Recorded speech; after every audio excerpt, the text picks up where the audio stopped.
मागच्या अधिवेशनाच्या वेळी सुद्धा साहेबांनी बोलवलेला, आज सुद्धा साहेबांनी बोलवलेला आणि सांगितलं की काम व्यवस्थित महाराष्ट्राचे प्रश्न, मुंबईचे प्रश्न अधिवेशनामध्ये अभ्यास करून मांडावे.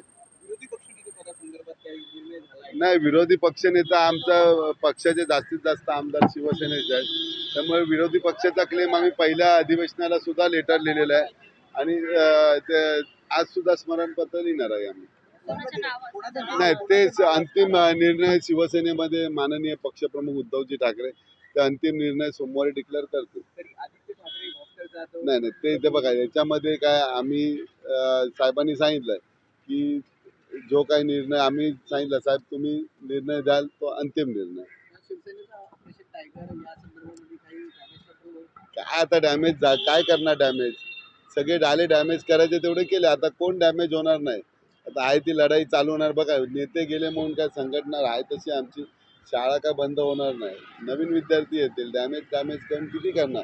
आता त्यांचा स्वतःचाच डॅमेज होत आहे. तुम्ही आजच्या पेपरला ऐकला, आम्ही कोणतरी मीरा भाईंदरचे आयुक्त गेलेले, त्यांना म्हटलं तरी गेट आउट, त्यांचाच डॅमेज होतो असं आम्हाला वाटतं.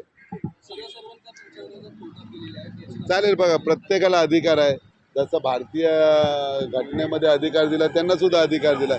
आमचे वकील त्या प्रक्रियेत उत्तर देणार आहे. 30 दिवसाची मुदत आम्ही उत्तर देणार. मराठी शाळांमध्ये कुठेतरी कपात होते, ज्या ठिकाणी पटसंख्या कमी आहे त्या ठिकाणी मराठी शाळा बंद करण्याचा निर्णय घेण्यात येतो. बघा, आम्ही प्रत्येक पालकांना सांगतोय की स्वतः आम्ही मराठी मीडियममध्ये शिकलोय, म्हणजे मराठी मीडियममध्ये शिकून सुद्धा माणूस इंग्लिश बोलू शकतो असे कितीतरी मुलं आहेत. तर पालकांचीच इच्छा असते की त्यांना इंग्लिश मीडियम पाहिजे, इंग्लिश पाहिजे. पण माझा एक कळतंय की आपली मराठी संस्कृती आहे, हिंदू संस्कृती आहे, ती कुठेतरी नाहीशी होण्याचं आहे. परंतु आजकालची ज्या शाळा म्हणजे साने गुरुजी असतील किंवा बालमोहन असेल किंवा आमची छबिलदास शाळा आहे, या शाळेमध्ये मराठी संस्कृतीचे सगळेच, मी छबिलदासच्या आहे तर त्या दिवशी व्हिजिट मारलेलं, तिथे म्हणाले की आम्ही ईदसुद्धा साजरी करतो, क्रिसमस साजरी करतो, हिंदू सणांचे तर सगळेच फक्त एवढाच आहे की आपली संस्कृती कुठे कुठे उद्ध्वस्त झाली नाही पाहिजे. लहान मुलांना जी काय संस्कृती आहे, कॉन्व्हेंट शाळेची संस्कृती आणि आपली हिंदू संस्कृती त्यामध्ये थोडा फरक आहे.